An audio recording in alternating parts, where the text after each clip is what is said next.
Good morning, Brew Daily Show. I'm Neal Freyman. And I'm Toby Howell. Today, we have a special Friday interview episode coming your way. We're talking with a branding and marketing expert about Apple's liquid glass redesign, SmartList launching a wireless company, and why AI marketing kind of stinks. It's Friday, June 20th. Let's ride.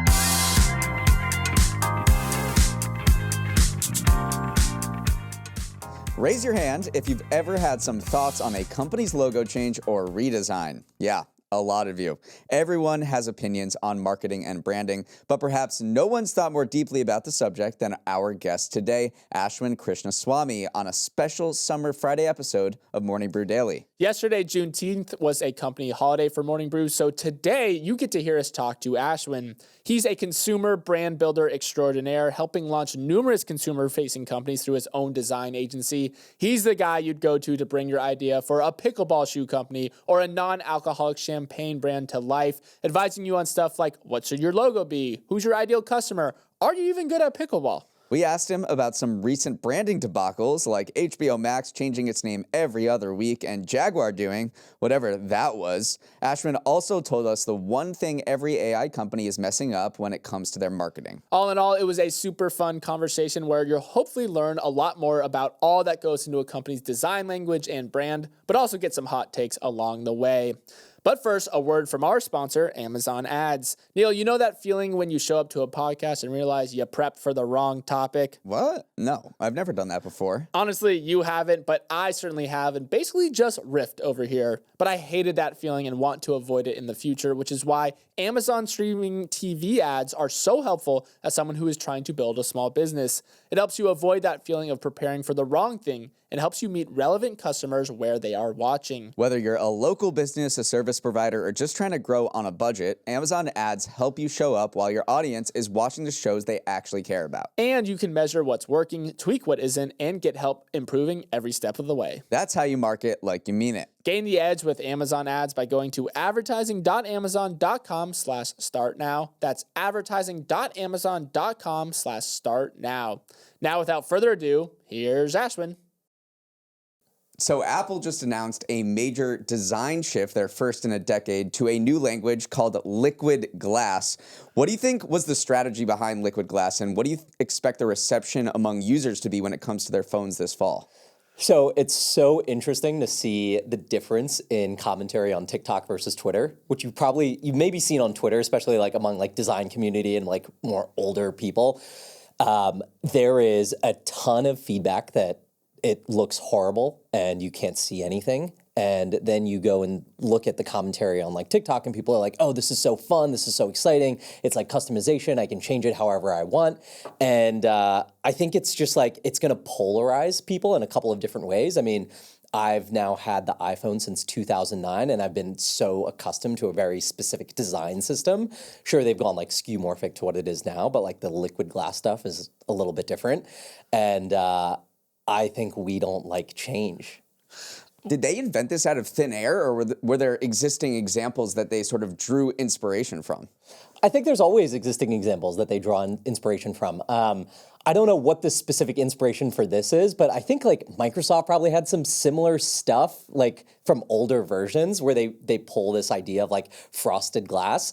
It's funny because the screenshots that I see of users like complaining about it is they'll pull down like their main screen and it's like, when you have glass and just frosted glass, you still like picks up the image from behind, so you lose a lot of detail in the icons. And people are like, are there any designers like left working at Apple who actually like care about design?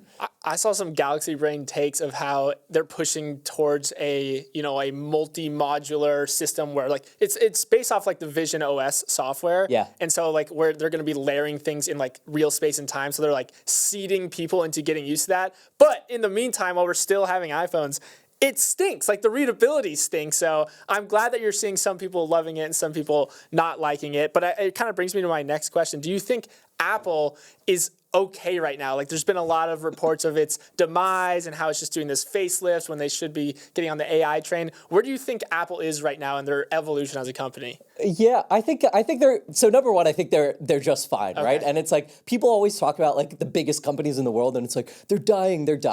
There's this idea in like technology called the Lindy effect, which is like the longer thing has been around, the longer it takes to die.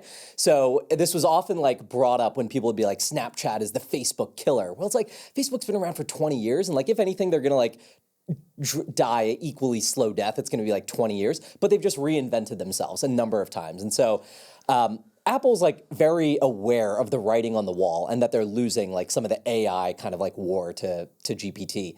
And I think they're going to be investing in it. And it's like, they're not a stupid company, right? They're very smart, and they know how to like design and build good products. Speaking of smart, that's actually a very good lead into this next question. The hosts of the Smartless podcast just announced that they're starting a mobile wireless company. This is kind of a wild departure from the kinds of brands celebrities typically launch. Does this make any sense to you? Well, Ryan Reynolds has his telecom company, right? Mint Mobile, that sold for like $1 billion or something. So maybe they were looking at that, and then they're like, okay, we're not going to do, it's Jason Bateman and who else? A few other guys, right? Arnett, yeah. Yeah, so they're like, all right, we're not going to do a beauty brand. We're not going to do like a creator-led alcohol brand. Let's do telecom. I'm not sure what the positioning is on this one, but it's interesting. Do you think this speaks to any bigger shift in celebrity entrepreneurship away from, those comforting brands like alcohol and beauty to a more maybe Ryan Reynolds approach where he's like, I'm going to get my hands dirty in like an actual business? I have a buddy who does talent partnerships at WME, big talent agency, and they do a lot of like celebrity brand partnerships. And I always tell him, I'm like, dude, B2B is the next wave. We got to bring in like celebrity software brands. And I always said it joking, but then recently I saw, I want to say it's Edward Norton. He launched like a pitch deck company, like better software. It's called Boardroom or something, like better like pitch making software. And I think that's the first play. And especially as the barriers to entry of creating software decrease, I think we're going to see this play of, just different celebrities saying like, hey, yeah, beauty and alcohol and some of these like traditional categories, they're a little bit saturated. They're really, really hard to win in, and you have to be operationally excellent on so many fronts. But hey, if we have this distribution, we have a slightly different audience, maybe they're a little bit older, there could be some interesting software to make. And that's different than Matthew McConaughey being in a Super Bowl ad for Salesforce. You're talking about someone getting down and dirty with the product. Totally. I mean, I don't know that it's so far-fetched to think of a celebrity who is super fit and loves to run going and creating like a Strava competitor with the right team. What do you think is like the future of influencer marketing kind of on this topic? Is it evolving in a way that you think is a departure from kind of slap your name on this brand and just let it do the rest? Is it becoming more in the weeds? Yeah, I think we are at a point where the audience is so fatigued by celebrity brands that they can very easily see when it's a cash grab. Like last year, I think Kendall Jenner launched maybe 5 or 6 brands and posted about it in a 2-month period. And by the 5th one, people are like, what is going on here? Like, you're talking beauty, you're talking like a alcohol product, you're talking a jeans product, like in such a short time period. And people know when there's that cash grab and they're like, you're already rich. It's hard to build kind of resonance, especially if there isn't product market fit already. So that doesn't mean there aren't tremendous opportunities for like creator and celebrity-led brands, but this era of like, let's take this category, find this like super narrow white space, put a face on it, and then we're off to the races and it's going to be successful. Let's shift gears a little bit to AI. Since ChatGPT came out, there's been numerous instances of tech companies stumbling when it comes to their AI marketing. I'm thinking here of Google's ad during the Olympics where they had a dad using Gemini to help his daughter write a letter to her hero. Also, the massive backlash that Duolingo got when the CEO came out and said, hey, we're an AI-first company now. What are companies getting wrong when it comes to talking about AI to their customers? Everyone makes AI the hero. And no one cares about AI. They care about their problems being solved faster for them. So make AI the secondary thing and talk about how you speed up workflows or experiences or like get people to a desired outcome. And this was so apparent to me. I was driving on a highway in San Francisco. Every single billboard was like AI at the the power of now. I'm like, what does this even mean? Yeah, it's become like you're not even showcasing the benefits anymore. You're just saying the words and just hoping people say, AI does it all. But also, we just saw Sam Altman and OpenAI shell out a lot of money, $6.5 billion to bring in Johnny Ive, the former Apple developer, to make an AI-first hardware product. We've already seen some stumbles with Humane's AI pin that didn't work out. What do you think this could be? Like, what could be the hardware iteration of AI?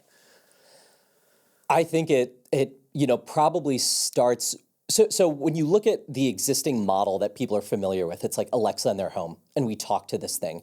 And so I think that's a decent place to start because you have to look at where people's behaviors are because you can't shift behavior that drastically, that quickly. So if they use that as the starting point and say, hey, here's this device that's in your home now that you can interface with, and maybe now instead of you having to say, hey, Alexa, answer this for me, maybe it's always ambiently kind of like listening and processing and then gives you this kind of active feedback. And I think they're probably going to take a lot of insight from how people are talking to ChatGPT. I talk to ChatGPT all the time, like after meetings, and I just download notes into it. So I think they're going to use that and then look at some common hardware behaviors that we're already used to and then try to like blend those two. I think our audience is probably very interested in how you're using ChatGPT or AI in your workflow. So you say you talk to it all the time. Like, what are you having it doing? I talk to it all the time, but I'll give you like a kind of tactical example of something that I did super recently. So I have a brand and we just did a ton of customer interviews. We probably did 50 customer interviews and then we did a survey with another 100 customers. And so this includes both structured and unstructured data. When I say unstructured data, just off the cuff, them talking about the product.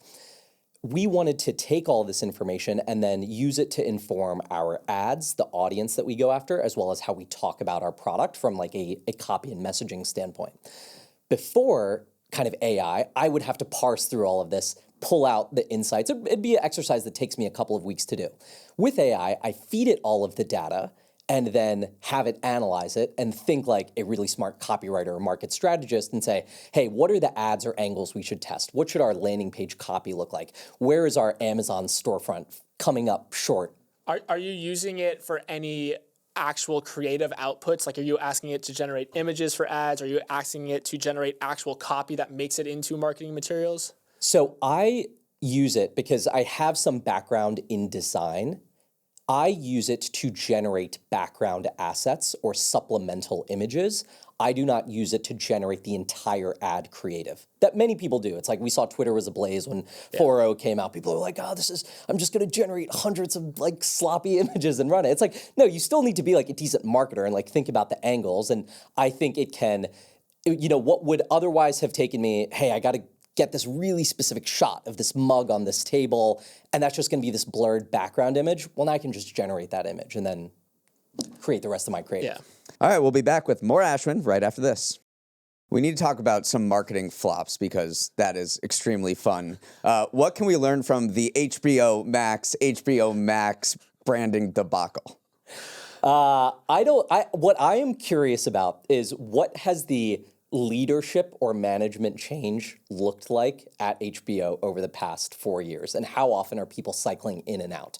Because oftentimes when you see brands do these big rebrands thinking that's going to solve their problems, that's just a sign that like a new CMO or head of brand has come in and they want to put their thumbprint on things. And that's the easiest kind of place to start, right, is overhaul the visual identity.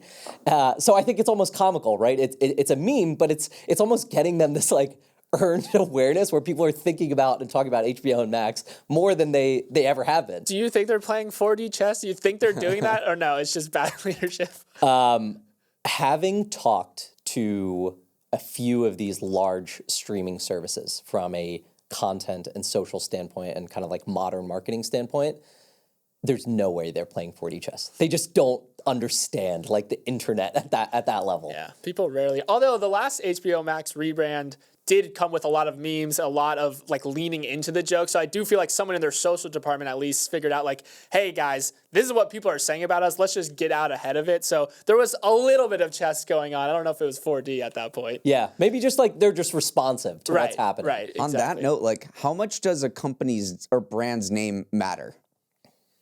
For a when you look at physical products, right? The physical, like when I say physical products, anything sold in like a Whole Foods, 7-Eleven, any like object that you're purchasing.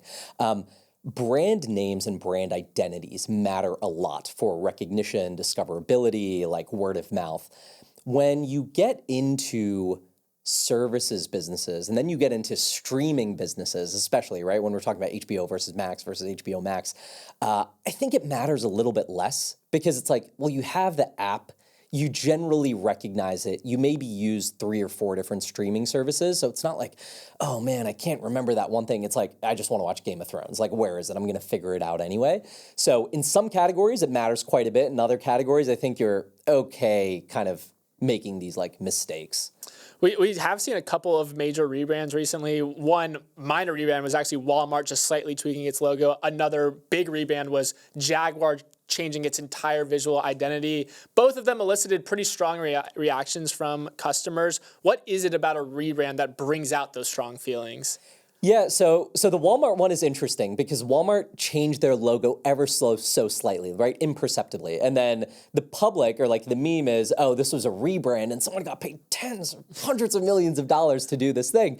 And what they see is like, the meme that gets shared is like before and after. And people are like, I could do that, I could type out the word Walmart. But then you actually go into the entire design system that was built for Walmart. What I mean by design system is, as a brand grows and you have an international brand with so many different touch points, right? Physical touch points, digital touch points, apps, services, all, on the side of trucks, boxes, et cetera.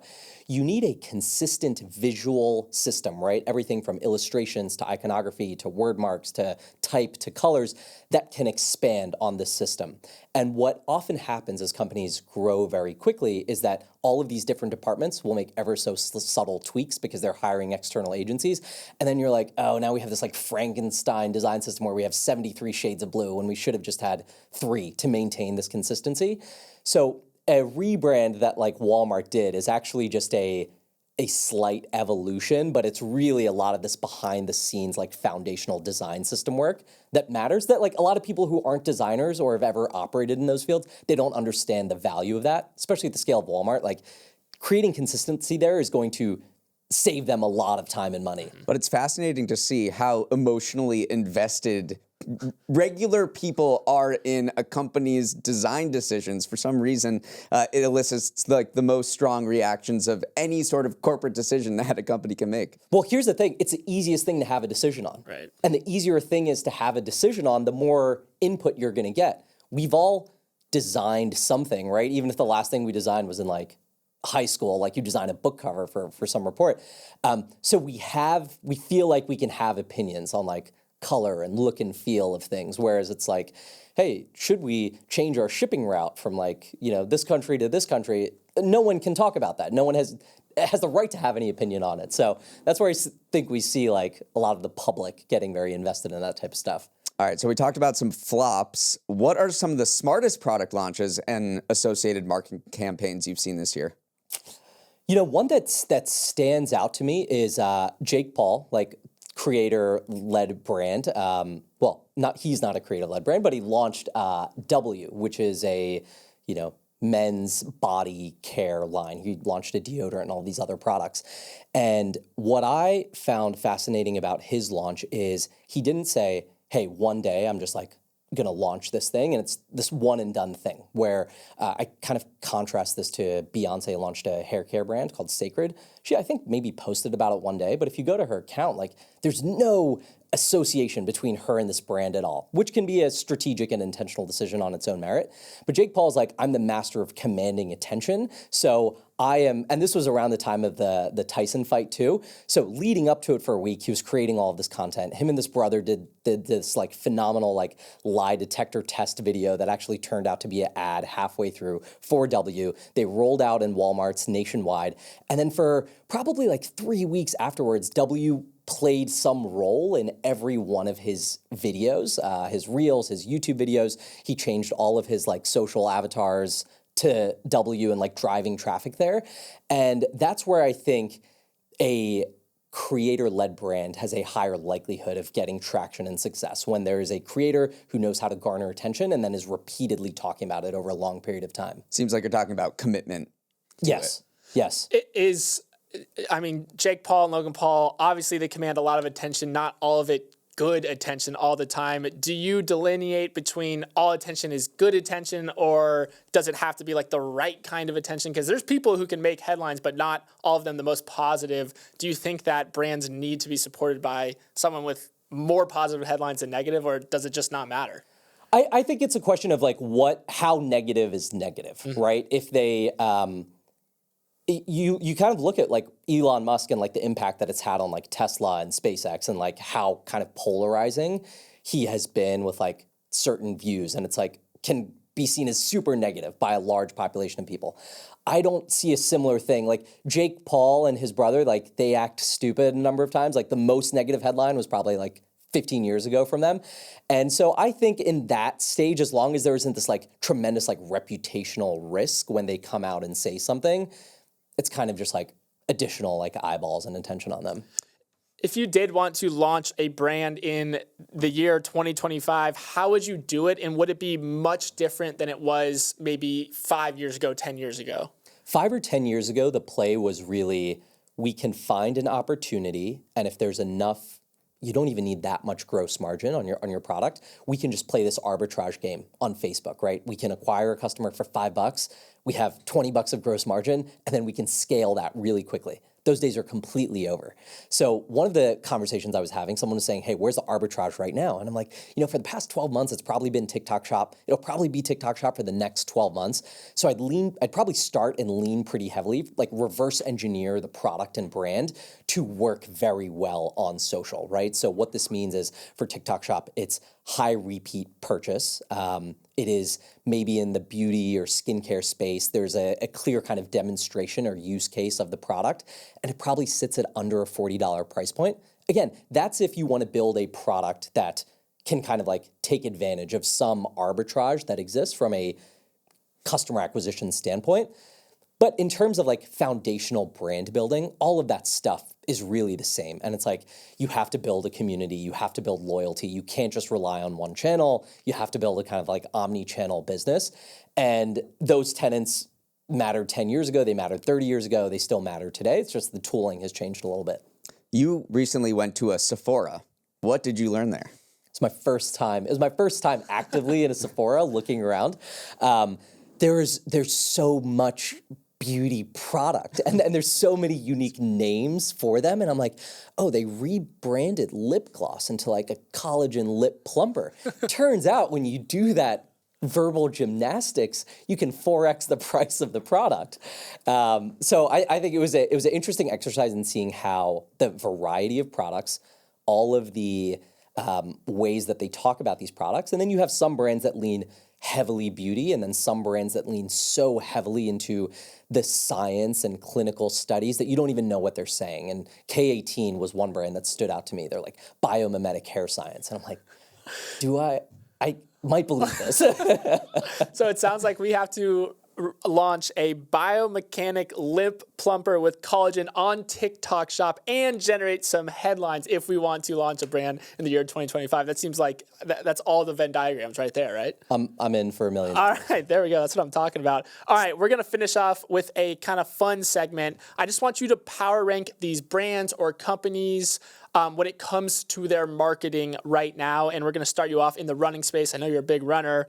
Power rank On, Hoka, and Nike. So Hoka, 1, On, 2, On 2, Nike 3. Why is Hoka 1? Probably, number 1, I really like my Hoka CX ones. Number 2, I think On I was really liking until they did this partnership with Zendaya, which I think it just like fell flat for a number of reasons for me. I think the partnership didn't like make a whole lot of sense, especially as Zendaya has come out and been like, I don't really like run or exercise. And it's like, okay, well, why is she like... She plays tennis. The ambassador. Kind of. On screen. Kind of. So I was like, okay, what is that? But obviously On is absolutely crushing it. And so it's like, okay, the one campaign didn't hurt them, but it's like me as I'm staring at it, I'm like, does that make sense? And then Nike lost its fastball a little bit? I think Nike pulled back so much from their retail distribution and leaned in so heavily into performance marketing. And that's been like the big story and kind of conversation of Nike. And now they're realizing, okay, that was a mistake and we need to like go back into retail and like take care of marketing in a less performance oriented way. Let's do beverages next. Celsius, Monster, Red Bull. Celsius. Well, I think Red Bull's number one. Red Bull's like still GOAT, right? If we're ranking marketing, consistently their videos and stunts like still pop off and garner so much attention, and they've been so good at doing that in a variety of countries, a variety of ways, tapping into so many different sports cultures in a way that Monster, I'm not like terribly familiar with what they're doing still on like a day-to-day basis. I'm sure it's doing quite well. And then Celsius, I see their distribution. Like you can think of distribution as marketing, and they're kind of everywhere, and they have these like phenomenal displays, and they have a good product that is positioned to like more like a kind of corporate audience. But I don't see what they're really doing from like brass tacks marketing. Yeah, that's a great point. Like, I don't see any marketing from them, but you see them everywhere. They're just right when you walk into any convenience store, they're right staring you in the face at the front. So I mean, which in and of itself, to be clear, is a really great form of marketing, and that can work. And you know, they had a huge investment by Pepsi that like opened up all of this distribution for them. But early on, I think their positioning was really smart, and I still think their positioning is really smart. All right, let's go back to AI, and we're just talking marketing here. OpenAI, Anthropic, Google's Gemini, or Meta AI? Meta AI, I haven't seen anything. So we'll actually go worse. We'll go Anthropic at the bottom. Okay, you don't like Anthropic. That's number 4. I saw an out-of-home campaign from Claude, and it none of it made sense to me, right? The messaging or the positioning.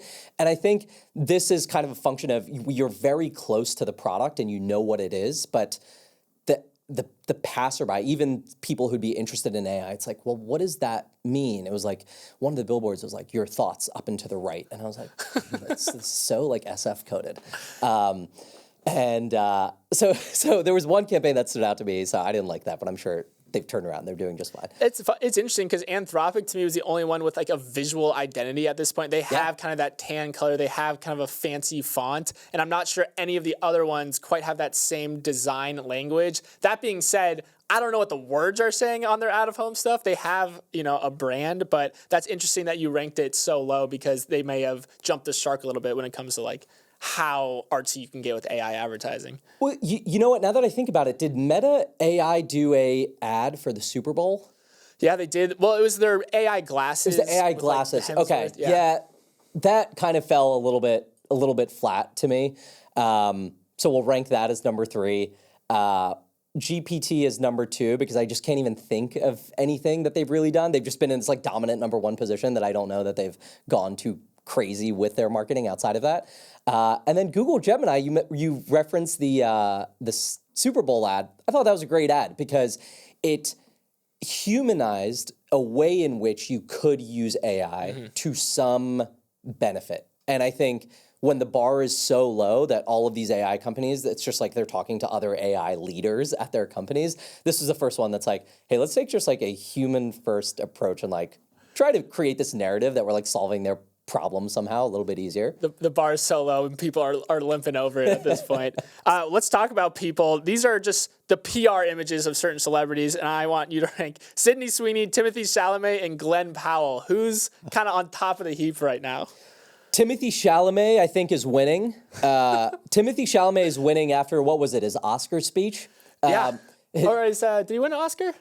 I don't know if he did. He had some speech at some awards show. He had some speech that was super humble, and he just kind of like reinforced this idea of just like hard work and like humility. And I was like, okay, that's like really great. He didn't come in this like super braggadocio way. I think he just like got great swag that like a lot of people just kind of like, you know, vibe with.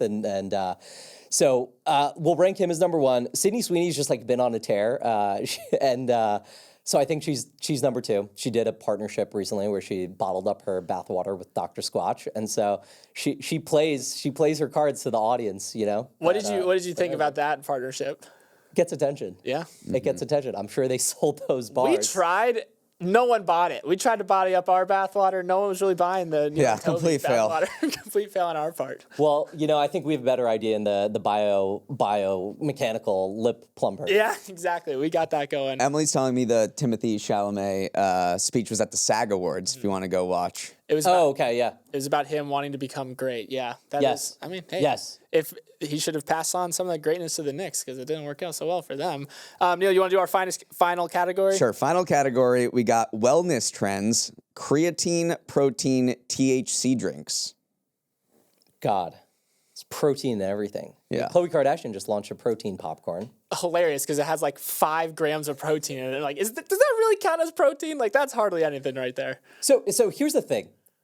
It seems that people want protein. Okay, fine. We can put it in more form factors. I think the question is, how digestible and bioavailable does that protein come? And I don't know the research or science behind that. And I don't know that a lot of people starting these brands also know that research and science. They're just trying to load it up in there. And it's like, well, hey, you're only going to absorb 2 grams of the 30 grams here because you actually need it with all these other ingredients that make this an unsustainable product to create. So I'm kind of out on that. I think there will probably be some conversation that cools the jets a little bit on protein-infused everything. Creatine has had this interesting turnaround because when I was in high school, it was creatine was this kind of demonized thing. Creatine was almost like taking steroids, right? And it's oh, don't do that. It's going to jack up your muscles. Now there's all this research coming out that it's a performance enhancing, it decreases your chance of dementia and Alzheimer's. And if you're tired, you can take it and it has all these great benefits. So seeing some of that, at least headline research come out, I think is turning the tides on creatine. And so there's a ton of demand there. And so if that's true, are we going to see it in creatine popcorn? Maybe.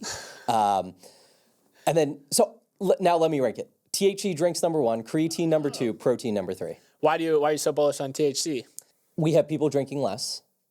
And I think if you have people drinking less and want to live a healthier lifestyle, something has to take its place. Because why were we drinking in the first place? It's a social lubricant. So it's okay, there's some drug, there's some mind-altering substance that's going to take its place, and now that looks like THC, and they're putting it in a beverage. So similar form factor, you can drink it in the same situations. So I think that's a hot category. I don't know how much THC is a social lubricant for me.